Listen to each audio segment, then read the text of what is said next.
ಕೋಟ್ಯಾಂತರ ಭಕ್ತರಲ್ಲಿ ಸವಿನಯ ಪ್ರಾರ್ಥನೆ. ಧರ್ಮಸ್ಥಳಕ್ಕೆ ತಲೆ ತಲಾಂತರದಿಂದ ಕೋಟ್ಯಾಂತರ ಭಕ್ತರ ಗಣ ಇದೆ.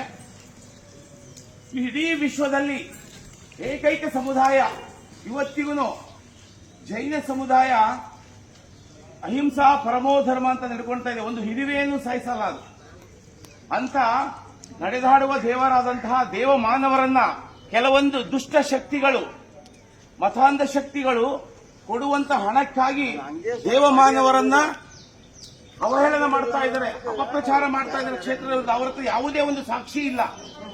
ಆದ್ರೆ ನಾವು ಸದ್ಭಕ್ತರು ಏನ್ ಮಾಡ್ತಾ ಇದ್ದೀವಿ, ಎಲ್ಲವನ್ನು ನೋಡ್ಕೊಂಡು ಸುಮ್ಮನೆ ಇದೀವಿ. ಯಾಕೆ ವಿರೋಧಿಗಳಿಗೆ ಮಾತಾಡ್ಲಿಕ್ಕೆ ಬಾಯಿ ಇದೆ, ನಮಗೆ ಬಾಯಿ ಇಲ್ವಾ? SIT ತನಿಖೆ ಆಗ್ತಾ ಇದೆ, ನಾವು ತನಿಖೆಗೆ ಸಹಕಾರ ಕೊಡಬೇಕು ಅಂತ ಇದ್ದೇವೆ. ಆದ್ರೆ ಅವರು ತನಿಖೆಯನ್ನು ಒಂದು ಅಂದ್ರೆ ವಿರೋಧ ಪಡಿಸ್ಲಿಕ್ಕೋಸ್ಕರನ, ದಾರಿ ತಪ್ಪಿಸ್ಲಿಕ್ಕೋಸ್ಕರ ಅವರು ಪ್ರತಿನಿತ್ಯ ಮಾತಾಡ್ತಾ ಇದ್ದಾರೆ. ಇಲ್ಲ ಸಲ್ಲದ ಸುಳ್ಳುಗಳನ್ನು ಹೇಳ್ತಾ ಇದ್ದಾರೆ. ಧರ್ಮಸ್ಥಳದ ಮೇಲೆ ಗಂಭೀರ ಆರೋಪವನ್ನು ಮಾಡ್ತಾ ಇದ್ದಾರೆ. ಯಾಕೆ ಸದ್ಭಕ್ತರೆಲ್ಲ ಸುಮ್ಮನಿರೋದು? ಇವತ್ತು ನಿಮ್ಗೆಲ್ಲರಿಗೂ ಗೊತ್ತಿದೆ, ವರಮಹಾಲಕ್ಷ್ಮಿ ಹಬ್ಬ, ಇಲ್ಲಿಗೆ ಲಕ್ಷಾಂತರ ಜನರು ಬರಬೇಕಾಗಿತ್ತು. ಆದ್ರೆ ನಮ್ಮ ಮೂರ್ಖ ಹಿಂದೂಗಳು ಅಂತ ಹೇಳ್ಬೇಕು, ಯಾರೋ ಒಬ್ಬ ಮತಾಂಧ ಶಕ್ತಿಗಳಿಂದ ಹಣ ಪಡೆದಂತವನು ಅಪಪ್ರಚಾರ ಮಾಡ್ದ. ಆ ಅಪಪ್ರಚಾರಕ್ಕೆ ಕಿವಿಗೊಟ್ಟು ಇವತ್ತು ಕ್ಷೇತ್ರ ಬಿಗುವಂತ ಇದೆ. ನಾವು ದೇವರ ಮೇಲೆ ನಂಬಿಕೆ ಕಳ್ಕೊಳ್ತಾ ಇದ್ದೀವಿ. ಯಾರೋ ಒಬ್ಬ ಮಾತಿಗೆ, ಮತಾಂಧನ ಮಾತಿಗೆ ದೇವರ ಮೇಲೆ ನಂಬಿಕೆಯನ್ನು ನಾವು ಕಳ್ಕೊಳ್ತಾ ಇದ್ದೀವಿ. ಧರ್ಮದ ಮೇಲೆ ನಂಬಿಕೆ ಕಳ್ಕೊಳ್ತಾ ಇದ್ದೀವಿ. ನೆನಪಿಡಿ, ಓರ್ವ ಬಾಬರ್ ಅಂತೇಳಿ ಭಾರತದ ಮೇಲೆ ಬಂದು ಶ್ರೀರಾಮ ಜನ್ಮಭೂಮಿಯಲ್ಲಿದ್ದಂತಹ ಮಂದಿರವನ್ನು ಕೆಡುವುದ, ಅದನ್ನು ವಾಪಸ್ ಪಡೆಯಲಿಕ್ಕೆ 500 ವರ್ಷ ಸಂಘರ್ಷ ಪಡಿಬೇಕಾಯಿತು. 500 ವರ್ಷ ಸಂಘರ್ಷ ಮಾಡಿದ್ದೀವಿ. ತದನಂತರ ಈಗ ರಾಮ ಜನ್ಮಭೂಮಿಯಲ್ಲಿ ಮತ್ತೆ ಭವ್ಯ ಮಂದಿರ ಕಟ್ಟಿದ್ದೇವೆ. ಇದು ಈ ಒಂದು ಶ್ರೀ ಕ್ಷೇತ್ರ ನೇರವಾಗಿ, ಪ್ರತ್ಯಕ್ಷವಾಗಿ, ಪರೋಕ್ಷವಾಗಿ ಲಕ್ಷಾಂತರ ಜನರಿಗೆ ಉದ್ಯೋಗವನ್ನು ಕೊಟ್ಟಿದೆ. ವಿದ್ಯಾದಾನ ಮಾಡ್ತಾ ಇದೆ, ಅನ್ನದಾನ ಮಾಡ್ತಾ ಇದೆ. ಇಲ್ಲಿ ಯಾವುದೇ ಮತಾಂಧ ಶಕ್ತಿಗಳ ಆಕ್ರಮಣಕ್ಕೆ ಅವಕಾಶ ಕೊಡ್ತಾ ಇಲ್ಲ. ಈ ಒಂದು ಕಾರಣದಿಂದ ಮತಾಂಧ ಶಕ್ತಿಗಳು ಇಲ್ಲಿ ಶಾಲೆ ಮಾಡಬೇಕು ಅಥವಾ ಯಾವುದೋ ಅವರು ಪ್ರಾರ್ಥನಾ ಮಂದಿರ ಮಾಡಬೇಕು, ಏನೋ ಒಂದು ಯಾವುದಕ್ಕೂ ನಮ್ಗೆ ಅವಕಾಶ ಕೊಟ್ಟಿಲ್ಲ ಅನ್ನೋ ಕಾರಣಕ್ಕೆ ಯಾರೆಲ್ಲ ನಮ್ಮ ಒಂದು ಹಿಂದೂ ವೇಷಧಾರಿಯಾಗಿದ್ದಾರೋ ಅಂತವ್ರನ್ನ ಆಮಿಷ ಕೊಟ್ಟು, ಹಣ ಕೊಟ್ಟು ಕ್ಷೇತ್ರದ ವಿರುದ್ಧ ಎತ್ತಿ ಕಟ್ತಾ ಇದ್ದಾರೆ. ಬಹುತೇಕ ಮಂಗಳೂರು ಭಾಗದಲ್ಲಿ ಹಿಂದುತ್ವ ಅಂದ್ರೆ ಗಟ್ಟಿಯಾದ ಒಂದು ಭದ್ರಕೋಟೆ. ಆದರೆ ಕಾರ್ಯಕರ್ತರು ಯಾರಿಗೂ ಗೊತ್ತಿಲ್ಲ. ಈ ತಿಮರೋಡಿ ಎನ್ನುವ ಒಬ್ಬ ಸೈತಾನ, ಅವನು ಧರ್ಮದ ವಿರುದ್ಧ, ಏನು ದೇವರ ವಿರುದ್ಧ ಬರ್ತಿರ್ತಕ್ಕಂಥ ಒಬ್ಬ ಸೈತಾನ ತಿಮರೋಡಿ ಎನ್ನುವನು. ಅವನಿಗೆ 100 ಕೋಟಿ ರೂಪಾಯಿ ದುಡ್ಡು ಕೊಟ್ಟಿದ್ದಾರೆ. ಭವ್ಯವಾದ ಬಂಗಲೆ ಕಟ್ತಾ ಇದ್ದಾನೆ. ಎಲ್ಲಿಂದ ಬಂತು ಚೇತಕ್ ಗಾಡಿಯಲ್ಲಿ ಓಡಾಡ್ತಿದ್ದ ಅವನು. ನಾನೊಬ್ಬ ಹಿಂದೂ ಹೋರಾಟಗಾರ, ಮಧುಗಿರಿ ಮೋದಿ ಅಂತ 15-20 ವರ್ಷದ ಕೆಳಗೆ ಅವನು ಬೈಕಲ್ಲಿ ಓಡಾಡ್ತಿದ್ದವನು ಇವತ್ತು ದೊಡ್ಡ ಮಟ್ಟದ ಒಂದು ಬಿಲ್ಡಿಂಗ್ ಕಟ್ತಾ ಇದೆ. ಐಷಾರಾಮಿ ಕಾರುಗಳು ಇಟ್ಕೊಂಡಿದ್ದಾರೆ. ಅವನಿಗೆ ಎಲ್ಲಿಂದ ಬರ್ತಾ ಇದೆ ದುಡ್ಡು? ಅದೇ ಏನು ವಿಧಾನಸೌಧದಲ್ಲಿ ಬಾಂಬ್ ಹಾಕಿ ಬೆದರಿಕೆ ಹಾಕಿದ್ದಲ್ಲ ಒಬ್ಬ SI ಆಗಿದ್ದಾಗ, ನಿಮ್ಗೆಲ್ಲರೂ ಗೊತ್ತಿದೆ, ಗಿರೀಶ್ ಮುಟ್ಟಣ್ಣ. ಅವನು ಮುಟ್ಟಣ್ಣದ ಮುಟ್ಟಾಳ. ಅವನು ಪ್ರತಿನಿತ್ಯ ನಾವು ಇಡೀ ಕೋಟ್ಯಾಂತರ ಭಕ್ತಾದಿಗಳು ನಂಬಿರ್ತಕ್ಕಂಥ ದೇವರನ್ನ, ದೇವ ಮಾನವರನ್ನ ಅವಹೇಳನ ಮಾಡ್ತಾ ಇದ್ದಾನೆ ಬಾಯಿಗೆ ಬಂದಂಗೆ. ಯಾವ ಸಾಕ್ಷಿ ಇದೆ? ನೀವು ಯಾರು ಕೇಳ್ತಾ ಇಲ್ಲ.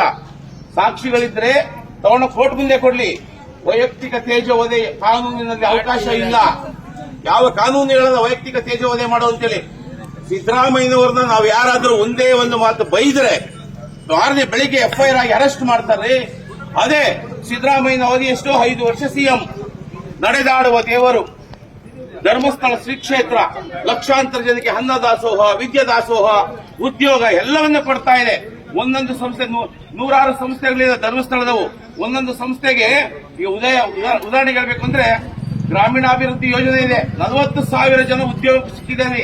ಈ ಕ್ಷೇತ್ರದಲ್ಲಿ ಸುಮಾರು ಒಂದು 8ರಿಂದ 10,000 ಜನ ಇದ್ದಾರೆ. ಉದ್ಯೋಗ ಕೊಟ್ಟಿದೆ. ನೋಡಿ, ಅವರ ಷಡ್ಯಂತ್ರ ಒಂದೇ. ಈ ಒಂದು ಕ್ಷೇತ್ರವನ್ನ ಏನಾದ್ರೂ ಮಾಡಿ ಒಂದು ಸಣ್ಣ ಆರೋಪವನ್ನು ಕ್ಷೇತ್ರದ ಮೇಲೆ ಹೊರಿಸಿ ಇದನ್ನ ಮುಜರಾಯಿ ಇಲಾಖೆಗೆ ತಗೋಬೇಕು. ಆ ನಂತರ ಇಲ್ಲಿ ಎಲ್ಲ ಹಿಂದೂ, ಮುಸ್ಲಿಂ, ಕ್ರೈಸ್ತ, ಇನ್ನೊಬ್ಬರು ಮತ್ತೊಬ್ಬರು ಎಲ್ಲರನ್ನೂ ಇಲ್ಲಿಗೆ ತುಂಬಿ ಈ ಪವಿತ್ರ ಕ್ಷೇತ್ರವನ್ನ ಅಪವಿತ್ರಗೊಳಿಸಬೇಕು. ಇದನ್ನ ಬಿಸಿನೆಸ್ ಕೇಂದ್ರವನ್ನಾಗಿ ಮಾಡ್ಕೋಬೇಕು ಅನ್ನೋದು ಅವರ ಷಡ್ಯಂತ್ರ. ಅವರ ಷಡ್ಯಂತ್ರಕ್ಕೆ ಅನುಗುಣವಾಗಿ ಕೆಲವೊಂದು ಮತಾಂಧ ಶಕ್ತಿಗಳ ಜೊತೆ ಕೈ ಜೋಡಿಸಿರ್ತಕ್ಕಂಥ ನಮ್ಮವರೇ ಅಪಪ್ರಚಾರ ಮಾಡ್ತಾ ಇದ್ದಾರೆ. ದಯವಿಟ್ಟು ಈ ವಿಚಾರವನ್ನ ದೊಡ್ಡ ಮಟ್ಟದಲ್ಲಿ ನೀವು ಹಂಚ್ಕೊಳ್ಳಿ. ನಿಮ್ಮ ಕೈಯಲ್ಲಿ ಲೆಟರ್ ಬರೆಯಬೇಕಾದ್ರೆ ಲೆಟರ್ ಬರೀರಿ, ಟ್ವೀಟ್ ಮಾಡಿ, ಫೇಸ್ಬುಕ್, ವಾಟ್ಸ್ಆಪ್ ಅಲ್ಲಿ ಯಾರೆಲ್ಲ ಧರ್ಮಸ್ಥಳದ ವಿರುದ್ಧ ಸಾಕ್ಷ್ಯಾಧಾರ ರಹಿತವಾದಂತಹ ಆರೋಪವನ್ನ ಮಾಡ್ತಾ ಇದ್ದಾರೋ, ನಮ್ಮ ಶ್ರೀಗಳ ವಿರುದ್ಧ ಯಾರೆಲ್ಲ ಅವಹೇಳನ ಮಾಡ್ತಾ ಇದ್ದಾರೋ ಅವರಿಗೆ ಲಕ್ಷಾಂತರ ರೂಪಾಯಿ ಹಣ ಬಂದಿರತಕ್ಕಂಥ ಅನುಮಾನ ಇದೆ, ಕೋಟ್ಯಾಂತರ ನೂರಾರು ಕೋಟಿ ಹಣ ಬಂದಿರುವ ಅನುಮಾನ ಇದೆ. ಹಾಗಾಗಿ ಅವರನ್ನ ತನಿಖೆಗೆ ಒಳಪಡಿಸಬೇಕು ಅಂತೇಳಿ ದಯವಿಟ್ಟು ಎನ್ಐಎಗೆ ಬರೀತೀರೋ, ಮೋದಿಗೆ ಬರೀತೀರೋ, ರಾಜ್ಯ ಸರ್ಕಾರಕ್ಕೆ ಬರೀಲಿ. ಯಾರೋ ಒಬ್ಬ ಯೂಟ್ಯೂಬರ್ ಬಂದ ಒಂದು ವಿಡಿಯೋ ಹಾಕ್ಬಿಟ್ಟ ಅಂತ ಹೇಳ್ಬಿಟ್ಟು ಎಡಪಂಥೀಯರೆಲ್ಲ ಹೋಗ್ಬಿಟ್ಟು SIT ತನಿಖೆ ಆಗ್ಬೇಕು ಅಂತ SIT ರಚನೆ ಮಾಡಿರಲ್ವಾ? ಈಗ ನಾವು ಕೋಟ್ಯಾಂತರ ಸದ್ಭಕ್ತರು ಕೇಳೋಣ. ಈ ಒಂದು ಅಪಪ್ರಚಾರ ಮಾಡ್ತಿರ್ತಕ್ಕಂಥವ್ರು ಆಮಿಷಕ್ಕೆ ಒಳಗಾಗಿ ಹಣ ಪಡೆದು ಅಪಪ್ರಚಾರ ಮಾಡ್ತಾವ್ರೆ, ಅವರ ವಿರುದ್ಧ ನೀವು ತನಿಖೆ ಮಾಡಿ ಅಂತ ನಾವೆಲ್ಲರೂ ಬರೆಯೋಣ. ದಯವಿಟ್ಟು ಸುಮ್ಮನೆ ಇದ್ರಾಗಲ್ಲ. ಧರ್ಮಸ್ಥಳಕ್ಕೆ ಇವತ್ತು ಬಂದಿದ್ದೀರಾ, ಇವತ್ತು ಪುಣ್ಯ ದಿನ. ಆ ಶ್ರೀ ಮಂಜುನಾಥನ ಕೃಪೆ ಆಶೀರ್ವಾದ ನಿಮ್ಮ ಮೇಲೆ ಇರಲಿ. ಆದರೆ ಇಲ್ಲಿಂದ ಹೋದ ನಂತರ ಒಂದು ಲೆಟರ್ ಅಥವಾ ಒಂದು ಮೇಯ್ಲು ಅಥವಾ ಒಂದು ಟ್ವೀಟ್ ಮೂಲಕ ಏನು ರಾಜ್ಯ ಸರ್ಕಾರಕ್ಕಾಗಿರ್ಬೋದು, ಕೇಂದ್ರ ಸರ್ಕಾರಕ್ಕಾಗಿರ್ಬೋದು, ಯಾರೆಲ್ಲ ಅಪಪ್ರಚಾರ ಮಾಡ್ತಾ ಇದ್ದಾರೆ, ಅಸಹ್ಯಕರವಾಗಿ ಏನು ನಿಂದನೆ ಮಾಡ್ತಾ ಇದ್ದಾರೆ ಸ್ವಾಮೀಜಿಯವರನ್ನ, ವೀರೇಂದ್ರ ಹೆಗಡೆ ಅವರನ್ನ, ಅವರ ವಿರುದ್ಧ ಕಾನೂನು ಕ್ರಮ ತಗೋಬೇಕು, ತನಿಖೆ ಆಗಬೇಕು, ಅವರ ಆರ್ಥಿಕ ಮೂಲ ಏನು ಅನ್ನೋದನ್ನ ತನಿಖೆ ಆಗಬೇಕು ಅಂತೇಳಿ ದಯವಿಟ್ಟು ಮನವಿ ಮಾಡಿ ಲೆಟರ್ ಕಳಿಸಿ.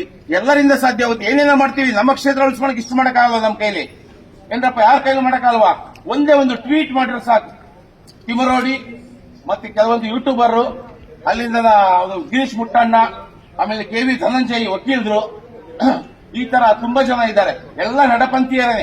ಅವರಿಗೆ ಧರ್ಮದ ಮೇಲೆ ನಂಬಿಕೆ ಇಲ್ಲ, ಕ್ಷೇತ್ರದ ಮೇಲೆ ನಂಬಿಕೆ ಇಲ್ಲ. ಅವ್ರು ಏನು ಕ್ಷೇತ್ರ ಅಪವಿತ್ರವಾಗಿ ಏನನ್ನ ಹಾಳಾಗೋಗ್ಲಿ, ಅವರಿಗೆ ಹಣ ಬೇಕಷ್ಟೇನೆ. ದಯವಿಟ್ಟು ಕೈ ಮುಗಿದು ಶ್ರೀ ಮಂಜುನಾಥನಲ್ಲಿ ಪ್ರಾರ್ಥನೆ ಮಾಡಿ ಕೇಳ್ತೇನೆ, ನಮ್ಮ ಕ್ಷೇತ್ರವನ್ನ ನಾವಿವತ್ತು ರಕ್ಷಿಸಿಕೊಳ್ತಿದ್ರೆ ನಾಳೆ ಇದು ಮತಾಂಧ ಕ್ಷೇತ್ರವಾಗ್ಬಿಡುತ್ತೆ. ಇಲ್ಲಿರ್ತಕ್ಕಂಥ ಪವಿತ್ರತೆ ಹಾಳಾಗಿ ಕೇವಲ ಒಂದು ಪ್ರವಾಸಿ ತಾಣವಾಗುತ್ತೆ. ಇದಕ್ಕೆ ಅವಕಾಶ ಮಾಡಿಕೊಡ್ಬೇಡಿ. ನಾನು ನಿಮ್ಮ ಹತ್ರ ಇವತ್ತು ಸೋಷಿಯಲ್ ಮೀಡಿಯಾ ಎಲ್ಲರ ಕೈಯಲ್ಲೂ ಇದೆ. ಎಲ್ಲಾ ರೀತಿ ವಾಟ್ಸ್ಆಪ್ ಅಲ್ಲಿ, ಫೇಸ್ಬುಕ್ ಅಲ್ಲಿ ಎಲ್ಲ ಕಡೆ ಹಂಚಿಕೊಳ್ಳುವ ಮೂಲಕ ಮತ್ತೆ ನೀವು ಸಹ ಖುದ್ದಾಗಿ ಬರಿಬೇಕು, ಮಾತಾಡ್ರಿ. ಯೂಟ್ಯೂಬರ್ಸ್ ಇದ್ದಾರೆ, ಅನೇಕ ಜನ ಸೋಷಿಯಲ್ ಮೀಡಿಯಾ ಇನ್ಫ್ಲೂಯೆನ್ಸರ್ ಇದ್ದಾರೆ, ಯಾರ್ಯಾರೋ ಮಾತಾಡ್ತಾರೆ ದೇವಸ್ಥಾನದ ವಿರುದ್ಧ, ಕ್ಷೇತ್ರದ ವಿರುದ್ಧ. ಯಾಕೆ ನಮಗೆ ಮಾತಾಡಿದ ಭಗವಂತ ಬಾಯಿ ಕೊಟ್ಟಿಲ್ವಾ? ಕಾನೂನು ನಮಗಿಲ್ವಾ? ಫ್ರೀಡಮ್ ಆಫ್ ಸ್ಪೀಚ್ ಇರ್ತಕ್ಕಂಥ ಕೇವಲ ವಿರೋಧಿಗಳಿಗೆ ಮಾತ್ರನಾ? ನಮಗೆ ಫ್ರೀಡಮ್ ಆಫ್ ಸ್ಪೀಚ್ ಇಲ್ಲ. ನಮ್ಮ ಬಾಯಲ್ಲಿ ಅಶ್ಲೀಲ ಬರಲ್ಲ. ಕಾರಣ ಯಾಕೆಂದ್ರೆ ನಾವು ಸದ್ಭಕ್ತರು. ಇವತ್ತು ಯಾರು ಕ್ಷೇತ್ರದ ವಿರುದ್ಧ ಅಪಪ್ರಚಾರ ಮಾಡ್ತಾ ಇದ್ರೆ ಅವ್ರ ಬಾಯಲ್ಲಿ ಬರೋದು ಕೇವಲ ಅಶ್ಲೀಲವಾದ ಪದಗಳು. ಏನು ವೀರೇಂದ್ರ ಹೆಗಡೆ ಅವರನ್ನ ಕೆಟ್ಟ ಪದಗಳಲ್ಲಿ ನಿಂದಿಸ್ತಾರೆ, ಅವ್ರ ತಮ್ಮರವರನ್ನ ಕೆಟ್ಟ ಪದದಲ್ಲಿ ನಿಂದಿಸ್ತಾ ಇದ್ದಾರೆ. ಯಾರು ಅವ್ರಿಗೆ ಅಧಿಕಾರ ಕೊಟ್ಟಿದ್ದು? ಯಾವ ಸಂವಿಧಾನ ಕೊಟ್ಟಿದ್ದಾರೆ ಅವ್ರಿಗೆ ಆ ಅಧಿಕಾರವನ್ನ? ಸಂವಿಧಾನ ಹೇಳುತ್ತಾ ಸಾಕ್ಷ್ಯರಹಿತವಾಗಿ ಆರೋಪ ಮಾಡಬಹುದು, ನಿಂದಿಸಬಹುದು ಅಂತ ಯಾವ್ದಾದ್ರು ಸಂವಿಧಾನ ಹೇಳುತ್ತಾ? ರಾಜ್ಯ ಸರ್ಕಾರ ಬಾಯಿ ಮುಚ್ಚಿ ಕೂತಿದೆ ಈ ವಿಚಾರದಲ್ಲಿ. ನಾನು ಕಳೆದ ಬಾರಿ ನಿಮಗೆ ಗೊತ್ತಿರಬಹುದು, ನನ್ನ ಮೇಲೆ ನೂರಾರು ಕೇಸುಗಳಿದ್ವು. ಯಾಕೆ ಕೇಸ್ ಆಗ ಗೊತ್ತಾ? ಸಿದ್ದರಾಮಯ್ಯ ಟೀಕೆ ಮಾಡಿದ್ರೆ ಬೆಳಗ್ಗೆ ಕೇಸ್ ಬೀಳೋದು ನನ್ನ ಮೇಲೆ. ಸಿದ್ದರಾಮಯ್ಯ ಟೀಕೆ ಮಾಡಿದೆ. ಒಬ್ಬ ಪ್ರಜಾತಂತ್ರ ವ್ಯವಸ್ಥೆಯಲ್ಲಿ ಕೂತಿರ್ತಕ್ಕಂಥ ಸಿಎಂ ಅನ್ನ ನಾನೊಬ್ಬ ಸಾರ್ವಜನಿಕನಾಗಿ, ದೇಶದ ಪ್ರಜೆಯಾಗಿ ಪ್ರಶ್ನೆ ಮಾಡಬಹುದು.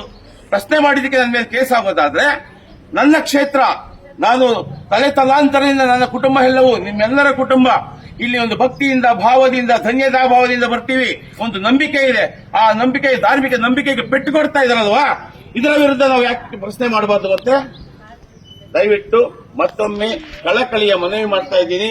ಧರ್ಮ ಉಳಿದ್ರೆ ದೇಶ ಉಳಿಯುತ್ತೆ, ದೇಶ ಉಳಿದ್ರೆ ನಮ್ಮ ಮನೆ ಉಳಿಯುತ್ತೆ. ಫಸ್ಟ್ ಧರ್ಮ ಉಳಿಬೇಕು. ಧರ್ಮದ ಹಿತಕ್ಕಾಗಿ ಕ್ಷೇತ್ರವನ್ನು ಉಳಿಸಬೇಕು. ಇಂತಹ ಕ್ಷೇತ್ರ ಇರೋದ್ರಿಂದಲೇ ಇವತ್ತು ಧರ್ಮ ಶಾಶ್ವತವಾಗಿ ನೆಲೆಸಿರ್ತಕ್ಕಂಥದ್ದು. ಇಂಥ ಕ್ಷೇತ್ರಗಳು ಏನು ಮತಾಂಧರ ಶಕ್ತಿ ಕೈಗೆ ಸಿಕ್ಕಿಬಿಟ್ರೆ ಅಲ್ಲಿರ್ತಕ್ಕಂಥ ಪಾವಿತ್ರತೆ ಹಾಳಾಗಿ ಧರ್ಮ ವಿನಾಶದ ಹಂಚಿಗೆ ಹೋಗುತ್ತೆ.